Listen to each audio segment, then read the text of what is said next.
Découvrez la montagne de demain avec le Cluster Montagne, le réseau des professionnels de l'aménagement de la montagne. Regardez Enjeu avec la Caisse d'épargne Rhône-Alpes, partenaire de l'économie de la montagne.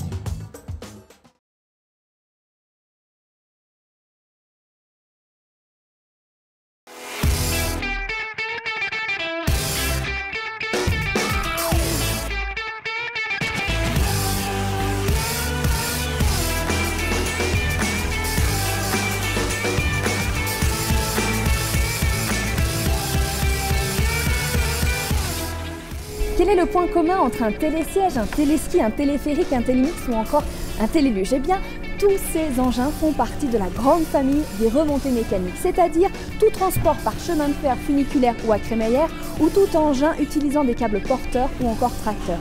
C'est dire si la liste est longue et l'histoire bien fournie d'inventions, d'innovations et de records en tout genre. Nous reviendrons sur les grandes étapes de ces remontées mécaniques. Quelles installations, quelles demandes, quelles évolutions entre le début du 19e siècle et aujourd'hui. Tiens, justement, aujourd'hui, comment se place la France en matière d'équipement? Comment investit-on dans ces ouvrages à plusieurs millions d'euros? Le transport par câble urbain est-il le nouveau pari des professionnels des remontées mécaniques? Nous verrons cela dans quelques instants. Il va fêter ses 80 ans. Il est le premier téléphérique au monde dédié entièrement au transport des skieurs. Quelle image conserve Rochebrune à Megève? Nous sommes allés poser la question. Le portrait hors cadre du mois est consacré à Pierre-Emmanuel Danger, gérant de Système D, un cabinet conseil en stratégie de marque. Sans oublier la question des internautes, n'hésitez pas d'ailleurs à vous rendre sur les réseaux sociaux pour poser vos questions. Bonjour, ravi de vous retrouver pour cette nouvelle émission d'Enjeu, émission consacrée, vous l'aurez compris, aux remontées mécaniques. Et c'est donc tout naturellement que nous nous trouvons aujourd'hui à l'Aiguille du Midi. Le téléphérique de l'Aiguille du Midi a été inauguré en 1955. C'est le plus haut d'Europe, mais c'est aussi celui de tous les superlatifs. 2700 mètres de dénivelé en 20 minutes, des travaux qui auront duré 4 ans pour un coût de 500 millions de francs à l'époque. Nous verrons ce qui fait encore aujourd'hui la renommée de ce site tout au long de cette émission. Mais tout de suite, je vous propose un petit rattrapage de l'actu éco de nos sommets, c'est le Zap Actu. Trop occupé à farter vos skis en vue de la saison, rassurez-vous, voici les dernières actus en direct des sommets qui auraient pu vous échapper. Les femmes étaient à l'honneur avec le trophée Les Femmes de l'économie, prix de l'entreprise prometteuse ou encore responsable, prix de la femme dirigeante.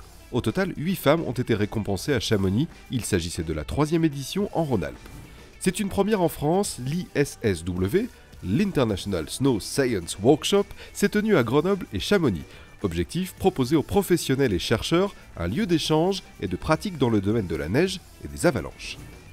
L'industrie épate la galerie, à nouveau exposée à la CCI de Savoie à partir de mi-novembre, 14 entreprises industrielles savoyardes ont ouvert leurs portes. Près de 60 photos sont à découvrir pour un autre regard sur les métiers de l'industrie. Pour ses 10 ans, les 2 cabines de Paradis Ski s'offrent un nouveau look signé Jean-Charles de Castelbajac. Un travail très coloré dévoilé lors d'une soirée anniversaire au musée Grévin. Habillés pour l'hiver, les 2 cabines n'attendent plus que vous, ouverture le 21 décembre. Et sachez qu'il ne s'agit pas d'une première dans le monde de la montagne pour Jean-Charles de Castelbajac qui avait déjà collaboré avec Rossignol pour une ligne de vêtements. Mauvaise nouvelle pour Tignes. L'ESPN vient d'annoncer l'annulation de toutes les étapes des X Games en dehors des États-Unis. La station savoyarde, de son côté, planche déjà sur d'autres projets. Cerdagne-Puigmal, le plus haut domaine des Pyrénées, restera fermé cet hiver. Pour cause, 9 millions de dettes accumulées par les communes. Du côté de la Haute-Savoie, le village de Drouzin-le-Mont n'ouvrira pas non plus cette saison. MND réussit son entrée en bourse, s'élève 21,2 millions d'euros. Architecte de solutions innovantes pour l'aménagement en montagne et la mobilité urbaine, cela va permettre de concrétiser l'acquisition de Snowdet, qui vient renforcer l'activité enneigement, avec une place de numéro 2 mondiale, et accompagner l'accélération de la croissance des activités historiques, ainsi que poursuivre les projets de R&D, avec notamment le développement de solutions de mobilité urbaine par transport, par câble. Objectif, atteindre un chiffre d'affaires de 150 millions d'euros à l'horizon du 31 mars 2016 avec une rentabilité opérationnelle supérieure à 10%. Bonjour Aymeric Devaux, vous êtes chef d'exploitation adjoint, également directeur technique sur le site de l'Aiguille du Midi. Est-ce que vous pouvez nous expliquer où on se trouve ici? Donc là, on se trouve au plan de l'Aiguille. C'est le centre névralgique des 2 téléphériques de l'Aiguille du Midi. Vous avez la machinerie qui est derrière nous, c'est le cœur, je dirais, de l'installation, qui comprend l'ensemble des organes mécaniques et électriques des appareils de remontée mécanique qui sont les téléphériques de l'Aiguille du Midi. C'est d'ici finalement qu'on contrôle le premier et le deuxième tronçon quelque part. Exactement, c'est vraiment le cerveau des deux installations. Depuis Chamonix, les cabines qui montent, elles sont gérées par cette machinerie, et celles qui montent à l'Aiguille du Midi, c'est la même machinerie qui est commune, avec un ensemble, je dirais, d'éléments techniques qui font tourner cette installation. On imagine que la maintenance pour une machine telle que le téléphérique de l'Aiguille du Midi est énorme. Comment vous fonctionnez? Alors, il y a un règlement à suivre, à respecter. Donc des contrôles qui sont opérés chaque jour, ce qu'on appelle des contrôles journaliers. Il y a également des contrôles hebdomadaires et mensuels. Ça, c'est des opérations qui se font hors exploitation ou parfois en exploitation quand c'est possible. Là, on entend la machinerie qui tourne. Il y a des techniciens qui sont environ une équipe de 8 à 10 personnes selon les jours d'affluence ou non, qui sont là à veiller techniquement à que toutes ces opérations de contrôle soient réalisées chaque jour ou chaque semaine. Après, nous avons une grosse période de fermeture qui, à la fois, pour nous semble très courte, puisqu'en 6 à 7 semaines, l'automne, on se doit de contrôler et d'opérer techniquement sur des opérations plus lourdes. Donc là, qu'est-ce qui se passe? On entend un bruit... Alors ce bruit de fond qu'on va entendre, c'est le deuxième tronçon du téléphérique, qui lui est actuellement en train de démarrer. Il y a des vibrations qui sont générées par la machinerie. Après, quand le voyage se termine, il n'y aura plus de bruit dans cette machinerie. C'est la raison pour laquelle l'ensemble des techniciens ici sont équipés aussi de PI, de bouchons, on dirait, d'oreilles, pour travailler au quotidien dans cet appareil. On n'a pas parlé du coût. J'imagine que le coût de maintenance d'un tel outil est conséquent. Oui, le coût de maintenance est important, de maintenance et d'investissement.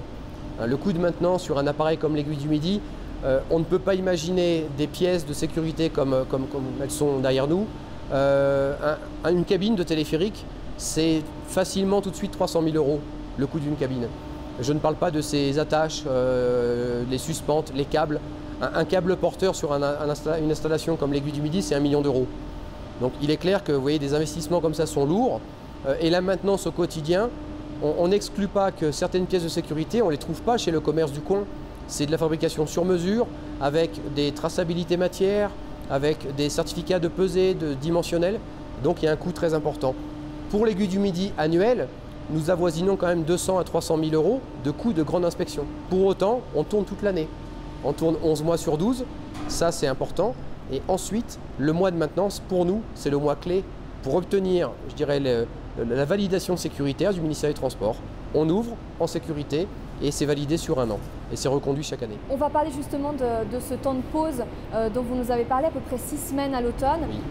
C'est l'arrêt pour les visiteurs, mais pour vous, ce n'est pas du tout l'arrêt du travail. Non, non. En plus, cette année, je crois que vous avez une manipulation qui est assez rare et particulière. Est-ce que vous pouvez nous en parler? Oui, ce temps de pause de 6 à 7 semaines, ça comprend tout le contrôle réglementaire des pièces stratégiques lourdes qui nécessitent l'arrêt de l'appareil. Et c'est vrai que cette année, nous avons une opération de raccourcissement du câble tracteur. Un câble tracteur, c'est le câble qu'on a visuellement comme sur un télésiège ou un téléski, en plus gros sur un téléphérique. Ce câble, je dirais par son fonctionnement et le temps de fonctionnement, ça arrive qu'il s'allonge. L'acier a toujours la tendance à s'allonger. Et quand on a des relevés qui dépassent, je dirais, les normes qui sont données sur le cahier des charges, on se doit de le raccourcir. Donc c'est une opération qui est délicate et technique, qui est très technique, qui vont nécessiter, je dirais, le travail de grande envergure. À partir de là, quand le câble sera raccourci, nous allons de nouveau pouvoir opérer sur l'appareil, sur d'autres éléments comme les pylônes, les cabines ou les poulies de la machinerie. On vous souhaite bonne chance pour cette opération délicate. Merci, et beaucoup de courage à toutes les équipes, surtout aussi. Et puis une bonne reprise de saison, puisque le début de saison, c'est le 21 décembre. 21 décembre, c'est bien ça, l'ouverture au public. Nous fermons le 3 novembre, mais 21 décembre, ouverture au public, avec des paysages majestueux à contempler à l'Aiguille.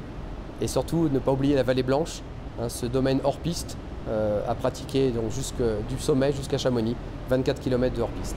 Pratiqué par à peu près 80 000 skieurs. 80 000 skieurs, et à savoir que c'est un itinéraire de haute montagne sur glacier, donc il est préférable de se faire accompagner par des professionnels de la montagne. La prudence et le rigueur. Merci beaucoup, Je vous en prie. pour cette visite, on va dire, en coulisses de la machinerie de l'Aiguille du Midi. Merci. Merci à vous. L'histoire des remontées mécaniques est de fait intimement liée au développement de la pratique du ski et des stations. Je vous propose un petit rappel des grandes étapes qui ont marqué cette histoire. Plus vite, plus loin, plus haut, telle est la devise des concepteurs et constructeurs de remontées mécaniques, et ce, dès les prémices de cette solution de transport. 1862, apparition du premier funiculaire en Italie. 1907, entrée en piste du funiluge et le télétraîneau. Durant la Première Guerre mondiale, des transports par câble étaient mis en place pour ravitailler le front des Alpes. Dans les années 30, la pratique du ski se développe avec quelques téléluges, mais surtout de l'invention du téléski en Suisse en 1932. Le premier téléphérique au monde exclusivement dédié à la pratique du ski est français. Nous sommes en 1933 lorsque Rochebrune est inauguré à Megève avec un débit de 12 passagers à l'heure. 1936, Jean Pomagalski et Pierre Montaz inventent le premier téléski à perche débrayable. L'appareil est installé à l'Alpe d'Huez. Denis Cressel se souvient. Les personnalités des remontées mécaniques, il y en a un tout naturellement qui est Jean Pomagalski, qui a inventé le téléski à perche débrayable, là le téléski à perche télescopique débrayable, qui a permis tout le développement des stations de sport d'hiver en France. 1947, le premier télébène en France est mis en place à Valloire. 1951, Villard-de-Lans inaugure le premier télécabine en France avec une capacité de 325 personnes. 1955, alors que les premières études dataient de 1905, le téléphérique de l'Aiguille du Midi est inauguré. Denis Cressel travaillera sur ce site. J'ai eu qu'un seul patron dans ma vie, mais j'ai eu la chance de travailler pendant 3 ans avec le comte Laura Totino, celui qui a créé le téléphérique de l'Aiguille du Midi, la liaison avec l'Italie, qui, ne l'oublions pas, a commencé le forage du tunnel sur le Mont Blanc à ses frais, qui a fait d'innombrables téléphériques partout. Ce polytechnicien, passionné par les remontées mécaniques, aura mené un projet fou, celui d'appliquer ce savoir-faire au monde sous-marin une dizaine d'années plus tard. La phase de ma carrière la plus spectaculaire, c'était qu'à 30 ans, sans aucun moyen, depuis Chamonix, et sur une idée d'un champion du monde de ski, Jean Coutet, un chamonniard, on a créé de toutes pièces, on a exploité pendant 3 ans un télécabine sous-marin à Marseille. On a fait je ne sais plus combien de milliers de plongées. On allait à 10 mètres sous l'eau. C'était en mai 68. Il y a eu 2 révolutions dans le monde, les barricades à Paris et le télescaf. À l'origine de nombreux brevets, il inventera dans les années 80 le DMC, le double monocable. 2 câbles qui assurent une meilleure stabilité et donc une plus grande vitesse. C'est de cette technologie que naîtront certains appareils, dont le premier Funitel à Val Thorens en 1990, avec un débit de 3000 personnes par heure.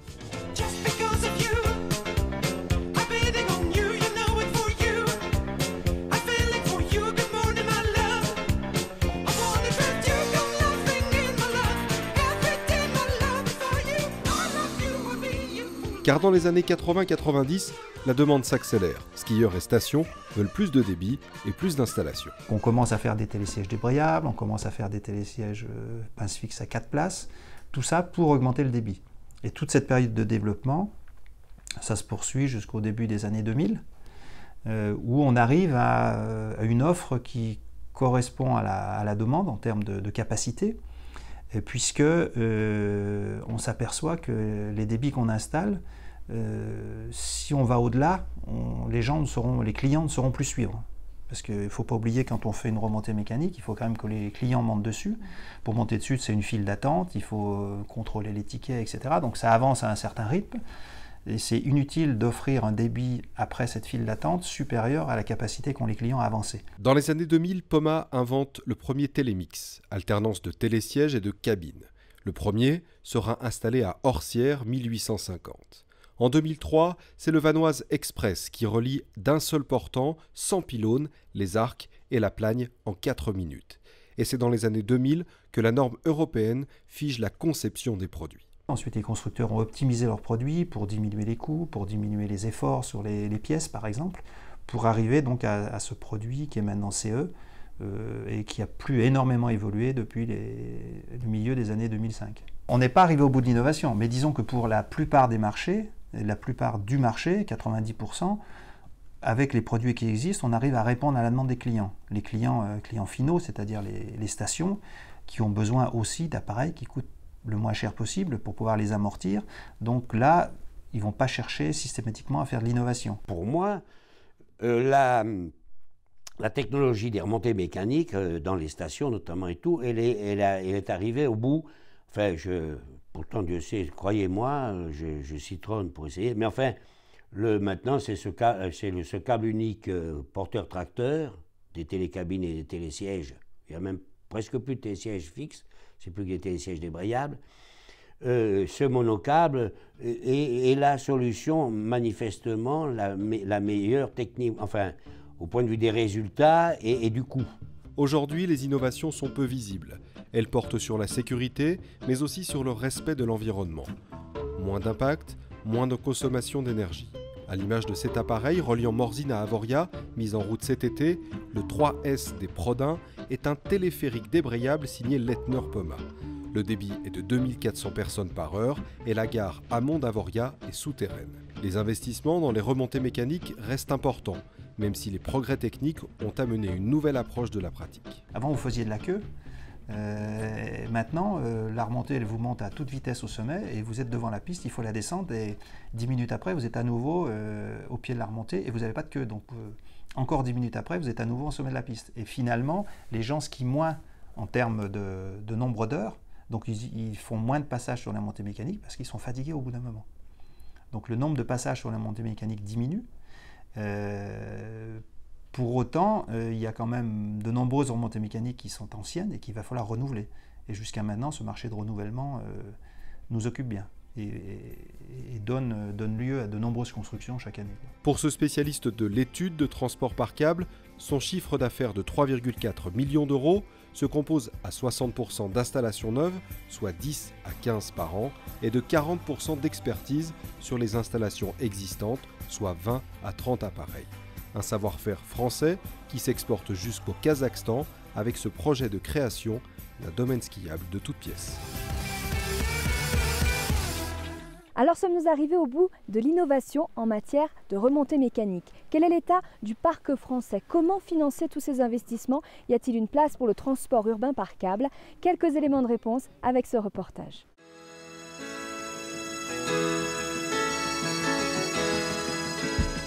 Première en termes de fréquentation des remontées mécaniques, la France monte sur la 3e marche du podium en termes de recettes, derrière les États-Unis et l'Autriche. 3700 appareils, c'est le plus grand parc au monde. C'est un parc qui se renouvelle au rythme de quelques dizaines d'appareils par an qui sont construits, quand d'autres sont démontés. Il faut savoir que le nombre de remontées mécaniques en France diminue quand la capacité de transport elle continue de croître parce qu'on remplace des appareils moins performants par des appareils plus performants. Le coût de ces appareils, ça représente à peu près 25% des recettes qui sont réinjectées sous forme d'investissement chaque année. C'est donc quelque chose de tout à fait conséquent. Pas encore assez, malheureusement, pour renouveler au rythme qu'il faudrait en fait le parc de remontée mécanique qui vieillit en France, ce qui n'est pas le cas chez notre concurrent autrichien par exemple. Il faut savoir qu'un télésiège débrayable 6 places par exemple qui s'est imposé comme le standard sur les appareils de remontée mécanique, ça coûte aujourd'hui 6 millions d'euros. C'est donc quelque chose de tout à fait colossal qu'il faut équilibrer avec des forfaits dont le prix moyen est de l'ordre de 20 euros. Donc il faut en vendre beaucoup. Du côté des innovations, elles sont toujours présentes, mais plus discrètes pour non-initiés. On parle d'innovation en termes de performance énergétique pour la consommation électrique des appareils, on parle d'innovation en termes d'ergonomie, soit pour le salarié, la maintenabilité, la fiabilité des installations, soit pour l'usager avec par exemple des aires d'embarquement ou de débarquement qui sont optimisées pour le confort, mais aussi pour la sécurité des personnes transportées. C'est ça aujourd'hui l'innovation en remontée mécanique. La France défend son rang avec de grands constructeurs de remontée mécanique.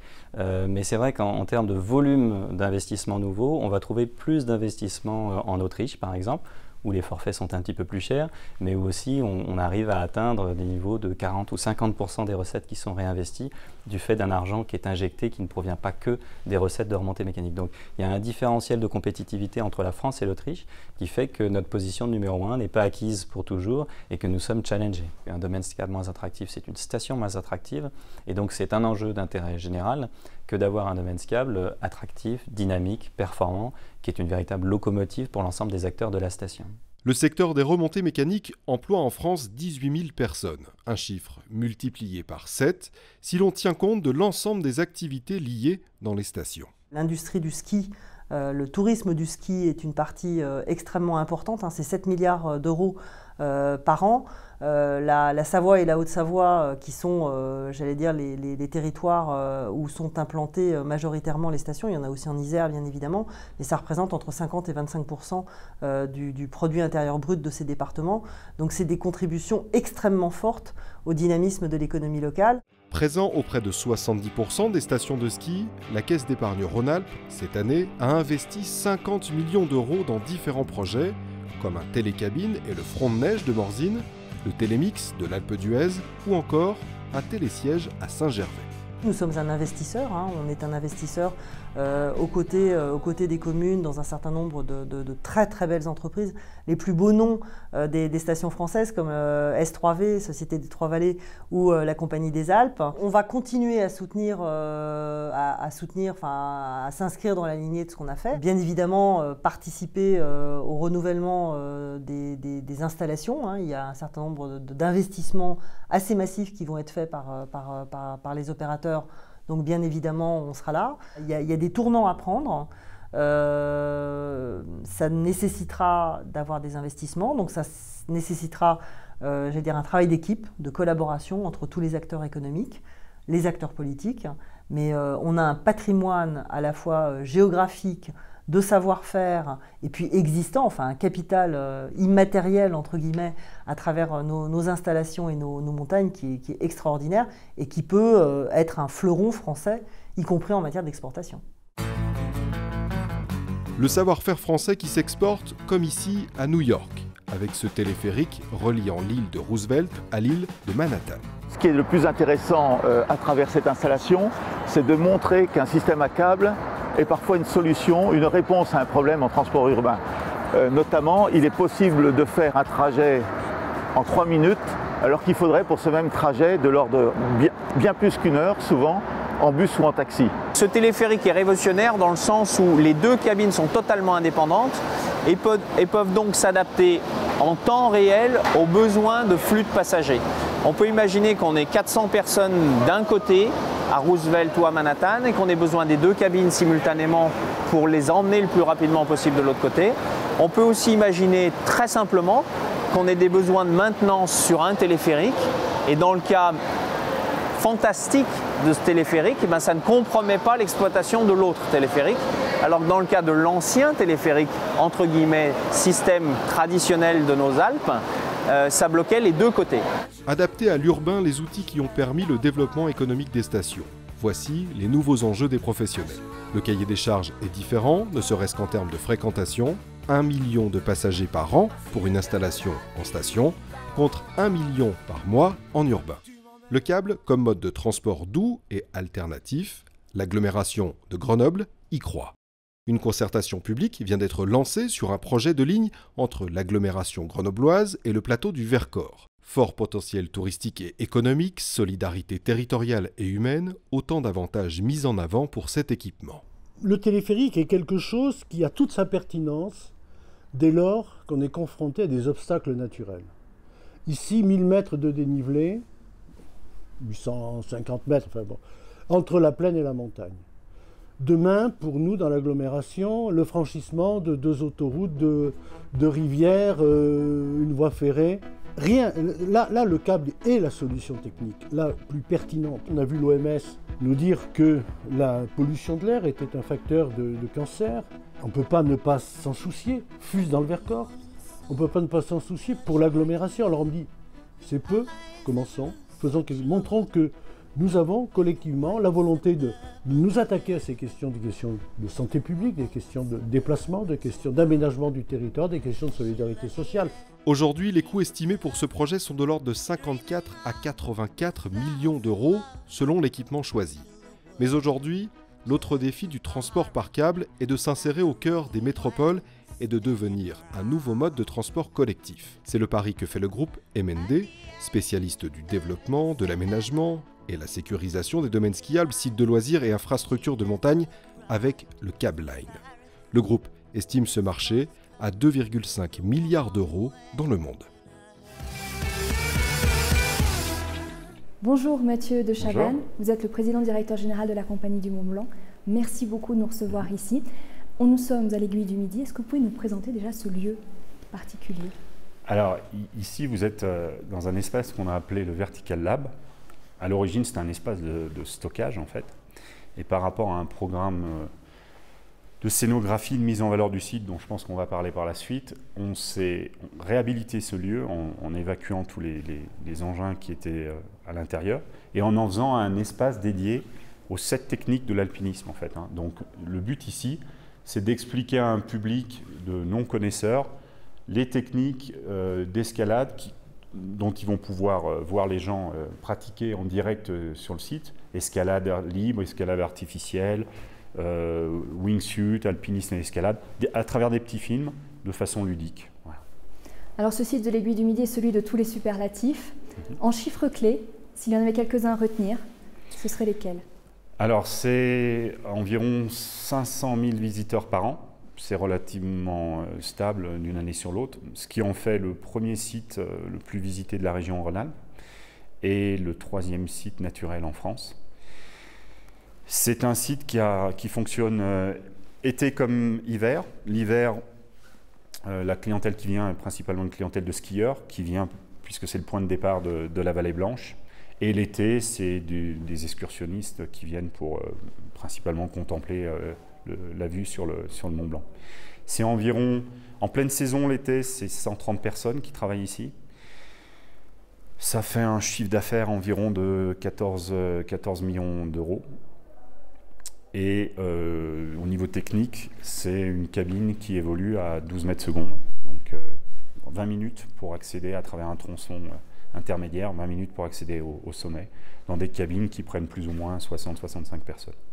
On parcourt 2700 mètres de dénivelé en 20 minutes. Oui. C'est une vraie prouesse, ça, déjà à l'époque. Oui, à l'époque, les gens qui ont construit ce téléphérique ont fait un exploit.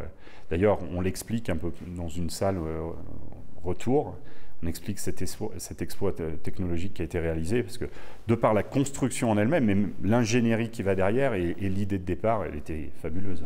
Ben justement, on va parler des investissements. Ce site, vous le modelez, on va dire chaque année, chaque mois, vous faites des nouvelles choses, tout ça pour une clientèle qui est diversifiée, vous le disiez. On a à la fois des skieurs, des alpinistes et aussi des touristes. Comment vous faites pour intéresser toutes ces personnes ? En fait, la réflexion, elle a commencé il y a 3 ans et demi, 4 ans, où le postulat de base, c'était les gens montaient à l'Aiguille du Midi, mais on se rendait compte qu'il y avait parfois une certaine déception de la part de ses clients quand la météo n'était pas bonne, puisque voilà, quand c'est tout bouché, vous avez du mal à contempler, et qui redescendaient un peu frustrés en se disant je suis peut-être passé à côté de quelque chose. Et donc l'idée est venue de permettre aux gens qui montent ici de vivre une expérience. Et pour vivre une expérience, on joue sur 3 paramètres. Le premier, c'est la sensation. Alors ici, c'est immédiat, hein, vous avez immédiatement le sentiment d'être dans un univers différent. Vous ressentez l'altitude, les 3800 mètres, donc ce premier point, il est accompli. Ensuite, il faut leur donner une émotion aux gens, qu'ils aient l'impression de vibrer, de vivre un moment intense. Et cet espace-là, il contribue, parmi d'autres. Toujours dans la même optique, on s'est dit, ceux qui s'intéressent à l'alpinisme et qui n'ont pas les capacités de le faire ou la volonté, ce qui est parfaitement respectable, on va créer une cage en verre qui va, ce qu'on a appelé le pas dans le vide, qui va permettre aux gens d'avoir un début de sensation de ce que ressentent les alpinistes. Donc le principe, c'est une cage, 2 mètres sur 2,50 mètres, en verre d'une pureté absolue, avec 1000 mètres de dénivelé sous les pieds. Et puis le dernier élément pour vivre une expérience, c'est permettre aux gens d'apprendre, et on se rend compte que le tourisme évolue de plus en plus là-dedans aussi, les gens s'intéressent aux choses. Et c'est ce qu'on a fait dans l'espace retour, hein, où les gens attendent avant d'embarquer pour repartir sur Chamonix. Là, on a retracé l'histoire du téléphérique, donc sa construction et son exploitation. Si on arrive à faire ça, et c'est le but de l'intégralité de ce programme, jouer sur l'émotion, la sensation et l'esprit, on aura atteint notre objectif qui est d'avoir une approche qualitative sur le site de l'Aiguille du Midi. En chiffres, combien vous investissez pour ce site ?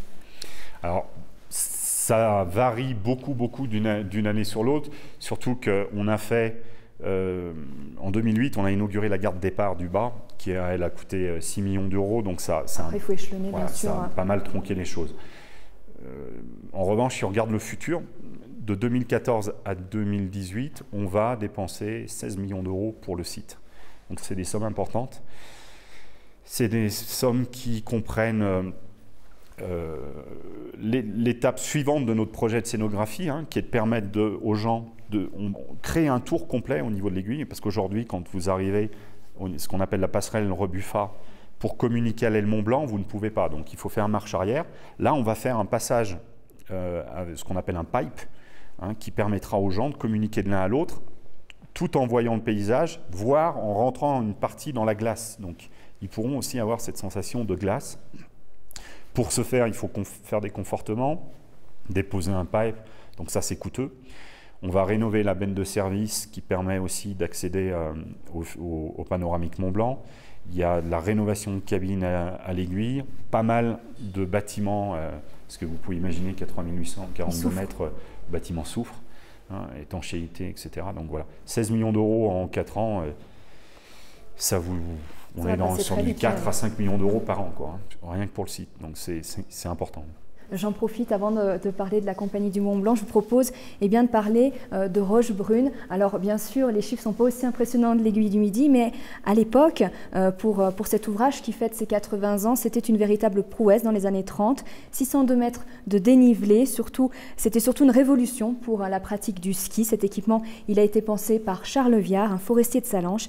Et aujourd'hui, pour les habitants, il est impossible de toucher au téléphérique de Rochebrune.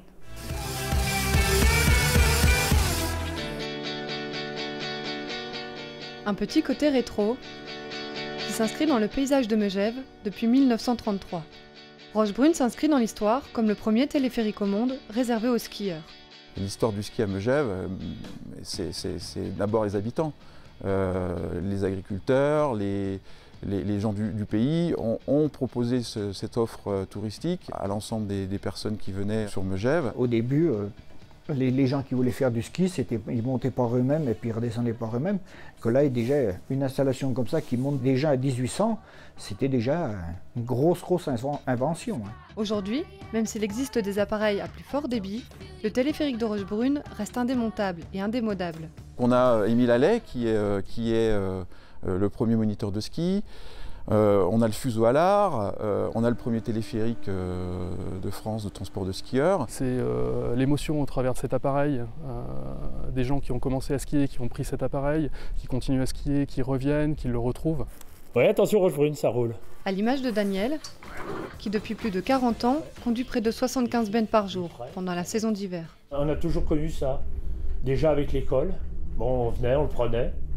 Puis après, bon, d'y travailler, de continuer comme ça, oui, je pense que c'est un plus. Conserver ce transport historique est une évidence pour les habitants. Lui permettre de fonctionner après toutes ces années avec les nouvelles réglementations reste une priorité. Du coup, le téléphérique de Rochebrune a connu de grandes évolutions. La première grosse rénovation a eu lieu dans les années 50, avec une grosse modernisation. Elle a été suivie dans les années 70 suite à un coup de foudre, en fait, puisque la foudre a touché l'appareil, est descendue le long d'un des câbles porteurs et est rentrée dans la gare aval, et l'a détruite en partie. Plus récemment, dans les années 90, en 96 et 97, une très grosse rénovation sur la partie mécanique et sur les véhicules a eu lieu. En transportant 200 000 personnes chaque année, ce téléphérique demande un entretien minutieux prévu dans le budget annuel de la station. Ça peut varier de quelques dizaines de milliers d'euros pour une année à plusieurs centaines de milliers en fonction des travaux qu'on réalise dessus. On a encore contrôlé les pylônes qui sont d'origine cette année et qui vieillissent très bien. En termes de chiffre d'affaires, Rochebrune représente on va dire 30% de nos revenus en termes de vente de forfaits. 80 ans plus tard, la vieille dame est toujours vaillante et tient une place importante dans l'essor économique de la station. L'occasion de rendre un bel hommage à cette installation emblématique. Les gens qui se sont rencontrés dans le téléphérique, des personnes célèbres se sont rencontrées dans le téléphérique.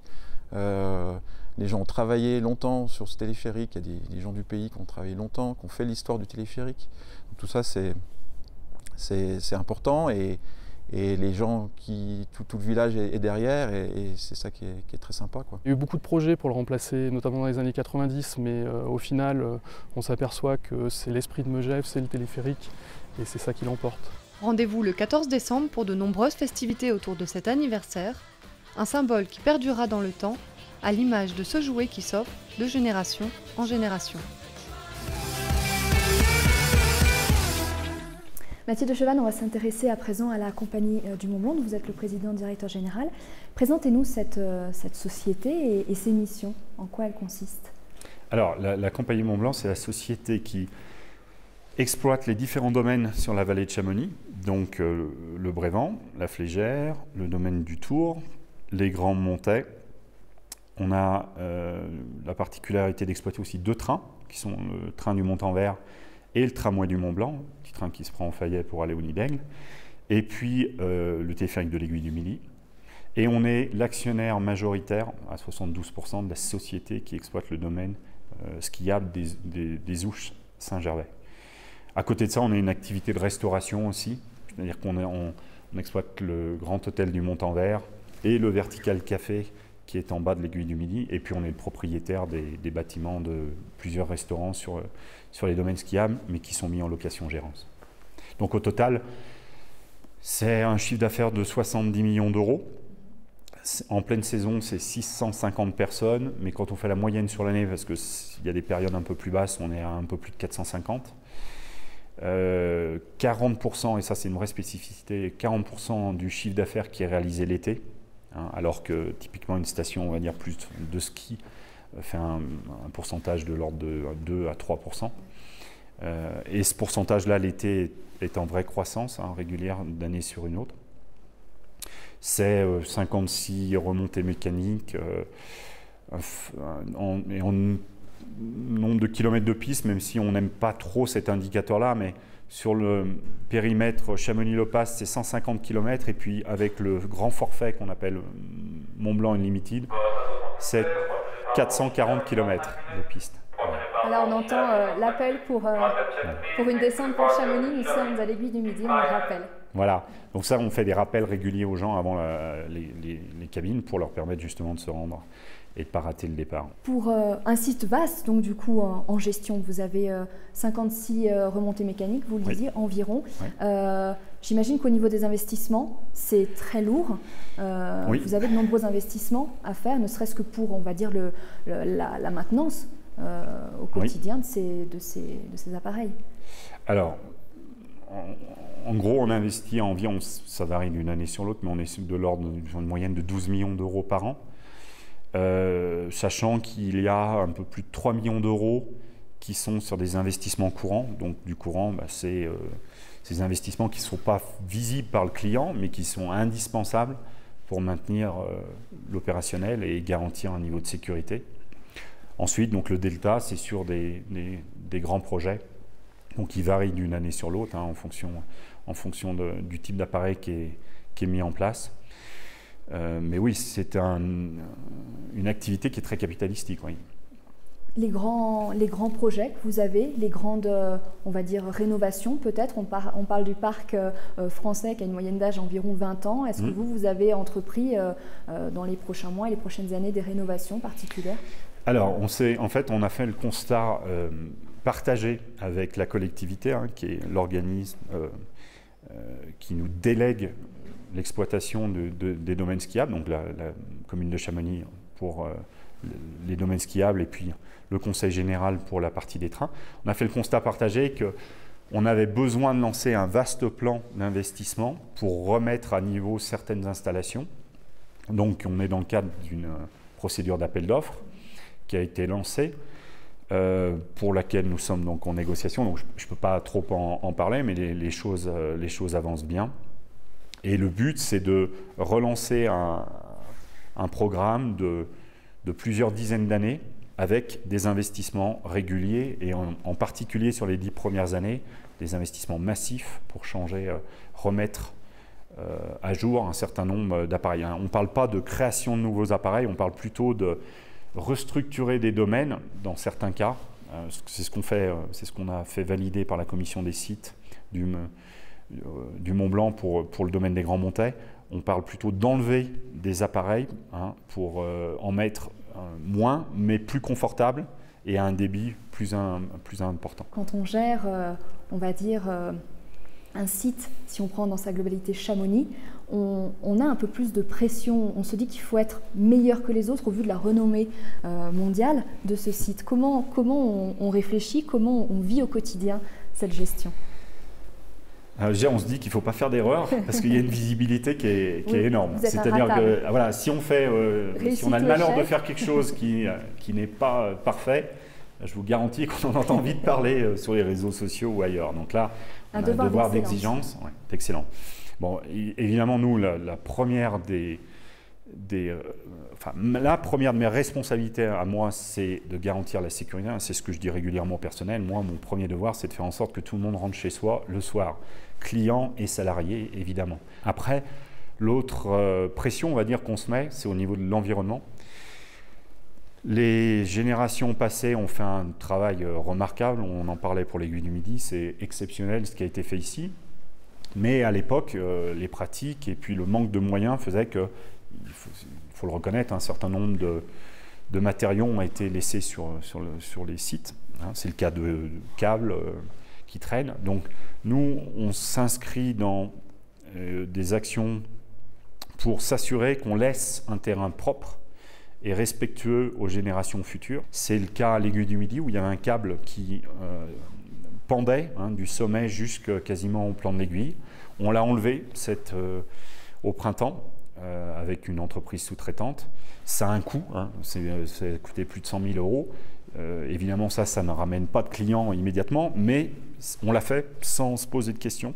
Et puis il y a 2 ans de ça, on a quand même dépensé plus de 1,2 million d'euros pour enlever des anciens pylônes qui avaient été construits pour la première télécabine de Plan-Pras, où avec l'aide d'un fournisseur en plus, on a développé une technologie de grignotage pour permettre aux matériaux d'être évacués avec le moins de balais d'hélicoptères possible.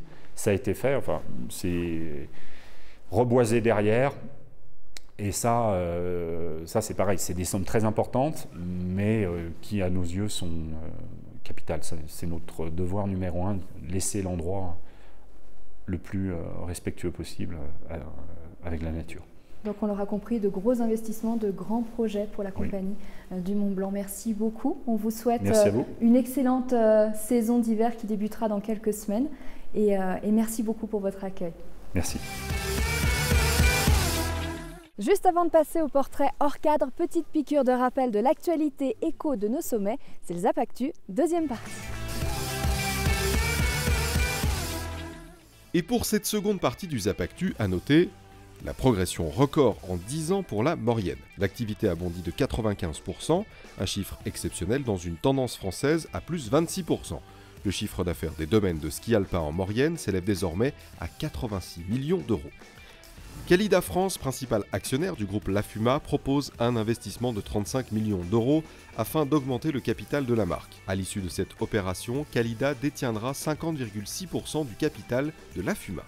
Investissement important du côté de Montgenèvre cette année. Au programme Nouveau Golf, centre balnéoludique, des investissements indispensables pour se développer et se diversifier, comme nous l'explique Franck Lecoutre, le directeur de l'Office de tourisme de Montgenèvre. Le projet Durantia, c'est 10 millions d'euros d'investissement pour offrir à la clientèle un espace balnéoludique de bien-être où on aura une activité complémentaire au ski qui sera très importante. 20 millions d'euros, c'est l'investissement réalisé par l'Aclusa pour la rénovation du parc des remontées mécaniques et la patinoire. Autre nouveauté, le forfait fidélité, 6 jours non consécutifs à 199 € pour les adultes et 155 pour les enfants. Toujours dans le domaine des forfaits, après le pass famille et le pass tribu, la S3V crée cet hiver le pass duo. Nouvelle offre tarifaire réservée aux personnes skiant à 2, à découvrir donc dès cet hiver. Connaître la météo en temps réel, l'état des pistes ou encore mesurer votre parcours et vos performances, c'est désormais possible avec Ski+, une appli ludique et gratuite pour tous les fans de glisse et surtout dans toutes les stations. Un airbag spécifique pour les équipes de France de ski cross, c'est le nouvel équipement proposé par Innov en lien avec la Fédération française de ski. Il est en cours d'homologation pour les Jeux de Sochi. Et enfin, s'il est un symbole, c'est bien celui-là, le pull rouge des moniteurs de ski de l'ESF. Sachez que sa fabrication revient en France après avoir été produit pendant des années à l'étranger. Il est à nouveau tricoté dans l'Hexagone, dans l'usine du Villard du Creusot. une bonne nouvelle pour les 55 ans de ce vêtement culte. C'est tout pour le Zap Actu, on se retrouve dès le mois prochain. Il est le gérant de Système D, un cabinet conseil en stratégie de marque, de l'identification des problématiques à la gestion des relations presse. Système D est spécialisé dans le sport business avec une expertise dans le marché de l'outdoor. Pierre-Emmanuel Danger est le gérant de Système D. Son portrait hors cadre est signé Laurent Surbeck. Pierre-Emmanuel, bonjour. Bonjour Laurent. On va commencer de façon un petit peu surprenante. Bon anniversaire Pierre-Emmanuel. Merci. Avec quelques jours de décalage. 30 ans tout juste. Tout juste. J'ai un très jeune créateur d'entreprise, chef d'entreprise en tout cas. Comment on décide de créer une entreprise, jeune comme vous? Poussé par les autres, poussé par l'envie, poussé par la passion, de faire des choses, de s'investir, de faire bouger des choses et sans vouloir avoir son nom gravé dans le marbre, mais simplement se dire tiens, j'ai fait des choses, ça a eu un impact. Par le passé, j'ai eu la chance d'avoir des expériences, des collaborations qui ont fait que ce que je faisais dans les entreprises dans lesquelles je travaillais marquait l'histoire de l'entreprise, marquait l'histoire d'un territoire ou d'un marché. Et aujourd'hui, j'avais envie d'aller encore un petit peu plus loin et de pouvoir mener les projets que j'avais envie de mener avec les gens avec qui j'avais envie de travailler. Alors on revient justement un petit peu sur votre parcours. Ouais. École supérieure de commerce, c'est ça? Prépa, classe préparatoire avant? Classe préparatoire, puis école supérieure de commerce, puis échange à l'international en Turquie. Que ce soit en prépa ou que ce soit en école supérieure de commerce, on vous retrouve comme président du BDE, on vous retrouve comme président de la fédération des étudiants. Il y a une volonté d'être président quand même? Président, je sais pas. C'est des postes dans lesquels j'ai eu beaucoup de plaisir à travailler. C'est des postes qui étaient à chaque fois pas forcément évidents puisque vous menez des projets avec des gens. Je crois qu'il y a cette idée d'être, au-delà d'être leader, c'est d'être moteur et de faire avancer et de faire des choses pour les gens et pour les structures dans lesquelles j'évolue. On continue sur les loisirs, il y a la montagne évidemment, c'est un sujet qu'on allait forcément aborder, mais en tout cas je l'ai lu aussi sur vous, quelques informations sur la montagne. Tout à fait. Vous êtes très proche, vous êtes pratiquant. Je suis un grand féru de télémarque, j'aime aller faire de la rando, que ce soit l'été, que ce soit en raquette l'hiver, et puis peut-être des fois faire monter un peu l'adrénaline en faisant du freeride, en faisant du VTT ou même en faisant du trail aujourd'hui, puisque c'est une activité qui est finalement où je vis à Chambéry est juste formidable et hyper accessible grâce au massif qui nous entoure. Allez, on passe à un autre thème que j'aime beaucoup personnellement associé d'ailleurs, parce qu'on était à la montagne, on passe à l'art. Oui. Racontez-nous un petit peu, moi je sais, mais racontez-nous un petit peu votre approche ou votre parcours de vie un petit peu avec l'art. Alors très tôt j'ai fait beaucoup de dessins, néanmoins j'ai gardé cette sensibilité. Et aujourd'hui dans mon métier de conseil, j'essaye d'avoir cette ouverture d'esprit et dès que je vais visiter une ville, j'en profite pour effectivement aller chiner des idées, des tendances, des sensibilités, puisque je pense que l'art reflète énormément le bien-être ou le mal-être de notre société, tout du moins l'environnement dans lequel on évolue. Et ça me permet moi aussi de mieux comprendre cet environnement pour pouvoir mieux l'influencer derrière, ou tout du moins que mes clients puissent mieux l'influencer. On parlait d'art justement et de littérature. Un auteur, si je vous dis un auteur? Kant. Et un livre de chevet à ce moment-là? Actuellement, c'est la biographie de Steve Jobs. Ah, rien à voir. Ouais, très bien. Un film qui vous a marqué ou qui vous ressemble? J'adore les Ocean 11, 12, 13. Ok. Cette idée du jeu, cette idée de la stratégie qu'il y a dans ce film-là, et tout ça avec une petite note d'humour, voilà. Je trouve que c'est un très bon mix avec des acteurs formidables. Et même si c'est un blockbuster, c'est un film qui fait du bien. Un lieu, Pierre-Emmanuel, un lieu qui vous ressemble ou qui est un refuge ou que vous aimez particulièrement? L'Aiguille du Midi. Vous avez eu un héros, un modèle, une personne que vous admiriez particulièrement, que vous admiriez ou que vous admiriez encore? Je pense que de manière très pragmatique, mon père a eu beaucoup d'influence sur moi parce qu'il était justement une sorte de héros. Je pense que tout le monde pour tout le monde, son père, c'est son héros, mais il a dessiné une vie qui m'a plu, et sans dire que je marche dans ses pas, et sans vouloir me comparer à lui, mais ça a suscité, je pense, en moi beaucoup de choses en matière d'envie d'entrepreneuriat et cette passion du métier. Ouais. Pierre-Emmanuel, pour finir, c'est quoi la réussite pour vous?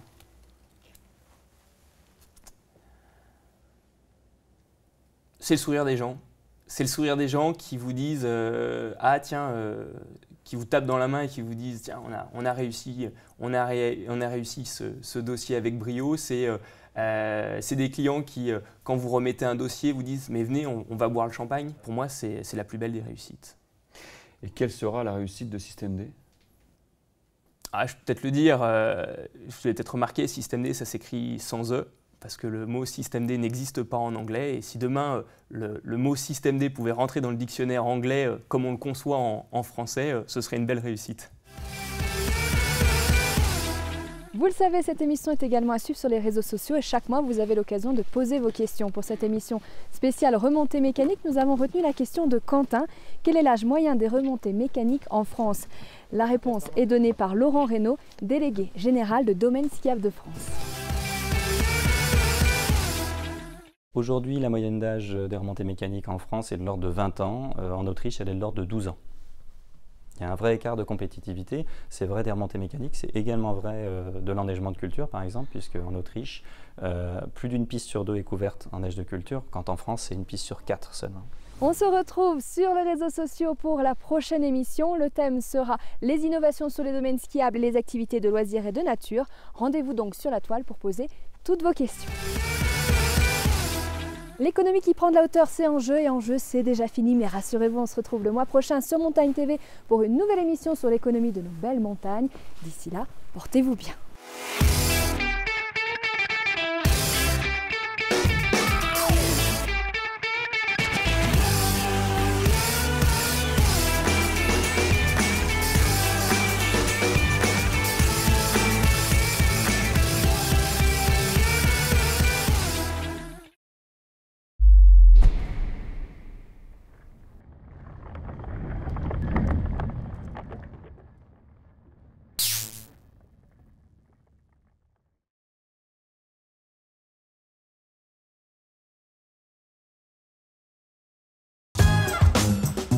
Regardez Enjeu avec la Caisse d'épargne Rhône-Alpes, partenaire de l'économie de la montagne. Découvrez la montagne de demain avec le Cluster Montagne, le réseau des professionnels de l'aménagement de la montagne.